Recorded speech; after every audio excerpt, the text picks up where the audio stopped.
कहो हमार पाली दीदी तोहार लइकवा के एकदम तोहरे पे गयल हवे हो, बड़कू की नहीं ना परल है। हां सहिया कहत हो, देखा ये नहीं कि नहीं अखियो हवे न कुराओ हवे आ मुंहो ऐसा हवे। हां लेकिन तो गोरैया रैया और हथवा गोड़वा ने अपने पापा का पौले हवे, देखा बड़ा बड़ा हवे। अरे तुम्हें लोगन हमरे लइकवा के नजरा नहीं बा का? आ ही रे मोरे माई, अरे हमने नजरावत हई हो। अरे नहीं हो, हम वैसे मजाक करत हई की। कहो हमार पाली दीदी हमने खातिर रसगुल्लावा मंगवले हो कि ना? अरे मंगवले हई हो, वह दिनवा त हमरे सौरी हवा बुखार हो गेल तबे ना खिया पौनी ने, लेकिन ते आज खियाई जरूर। अरे पहले लोगन रसगुल्लावा खाई लेबा का, पहले सोहरवा गावा ने गावत हई हो। लइका का फुआ काहे इतना जल्दी आई लिहौ? हां हे अलका दीदी कौनो ने एकदम चटकौआ गाना गावा।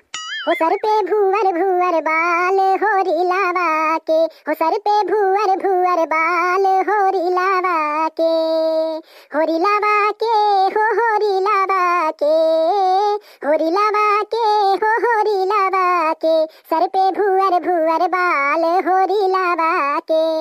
बबुआ के मामी बहुते रसीली, बहुते रसीली हो बहुते रसीली, जरा दा मिला के पान खाली तिली तिली, खाली तिली तिली हो खाली तिली तिली। पापा हवे रंगे बाज होरी लावा के, पापा हवे रंगे बाज होरी लावा के, सर पे भुवर भुवर बाल होरी लावा के। बबुआ के फुआ बहुते रंगीली, बहुते रंगीली हो बहुते रंगीली, पाउडर होठा लाली लगावे तिली तिली, लगावे तिली तिली लगावे तिली तिली। फूफा हवे दिलदार होरी लावा के, फूफा हवे दिलदार होरी लावा के, सर पे भुवर भुवर बाल होरी लावा के। बबुआ के मौसी बड़ी सबकीनी, बड़ी सबकीनी हो बड़ी सबकीनी, घूमेली बाजार साड़ी पेन्ही पीली पीली, पेन्ही पीली पीली हो पेन्ही पीली पीली। मौसा हवे जुल्फीदार होरी लावा के, मौसा हवे जुल्फीदार होरी लावा के, सर पे भुवर भुवर बाल होरी लावा के, हो सर पे भुवर भुवर बाल होरी लावा के। ये लइका का फुआ तुम गावा तो हम कहां गाइला, हमरे सोहर ओहर ना आया बात। गाइबो की गाड़ी और सुनबू? अच्छा गावा थई हो, गावा थई गरियाया मत। गह गह करेला भावनावा जाना मालेला लाना मानु हो, गह गह करेला भावनावा जाना मालेला लाना मानु हो।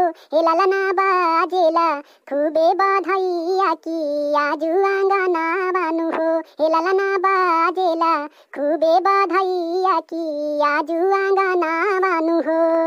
चमकेला बाबू के सूरतिया चमके जैसे चना मानु हो, चमकेला बाबू के सूरतिया चमके जैसे चना मानु हो। हे ललना देखी के रूपा बालू भावन जुड़ैले नया ना बानु हो, हे ललना देखी के रूपा बालू भावन जुड़ैले नया ना बानु हो। मम्मी खेला बस लेके गोदिया पूरा लाया रामन मानु हो, मम्मी खेला बस लेके गोदिया पूरा लाया रामन मानु हो। हे ललना पापा तोहर बड़ा खुशहाल की झूमी झूमी नाचेले हो, हे ललना पापा तोहर बड़ा खुशहाल की झूमी झूमी नाचेले हो। आजी तोहार बड़ा भागिनिया ना धन लूटावेली हो, आजी तोहार बड़ा भागिनिया ना धन लूटावेली हो। हे ललना फुआ तोहर गावेली सोहारावा की जुग जुग जियत रहा हो, हे ललना फुआ तोहर गावेली सोहारावा की तोहा के आशीष देली हो। ए अब तुम्हें लगन गावा तो हे अलका दीदी तनी अठे गाड़ी गावा है ओकरे फुआ के लगाई के गईया। हाँ हो सही है, रुका अच्छा गरियावत हईन है, गावा हो अलका का थे और गावा लगन। तनी पढ़िला हो तनी पढ़िला देवलिया पे का लिखल बा, तनी पढ़िला हो अतावार लिखल बा की सोमार लिखल बा, हई लइका के फुआ छिनार लिखल बा। तनी पढ़िला हो तनी पढ़िला देवलिया पे का लिखल बा, तनी पढ़िला। हई बबुआ के मम्मी बाड़ी सवा की छोड़ी छोटी पिपहिरी बजावेली बीन, तनी पढ़िला हो तनी पढ़िला देवलिया पे का लिखल बा, तनी पढ़िला हो तनी पढ़िला देवलिया पे का लिखल बा, तनी पढ़िला। ई का हो कैसन गाड़ी ओरी गावत हौ? अरे तनकी आज मजाको ना कर सकीला का? पहले हौ सोहर गवाई नेक लिया तो बतावत हई। हैं का चाही? ज्यादा ना चाहिए, खाली हमने के ना तीनों मिलन के इकट्ठे सोने का हार दे दा बस। हां ही हो, अगर हम पहले जनले होइत ना तो तुम्हें लोगन से हम सोहरवा ना गवले होइत। अरे दीदी सही है के मान गइलू का, हमने मजाक करत हई हो। हम तो सोची सही है के।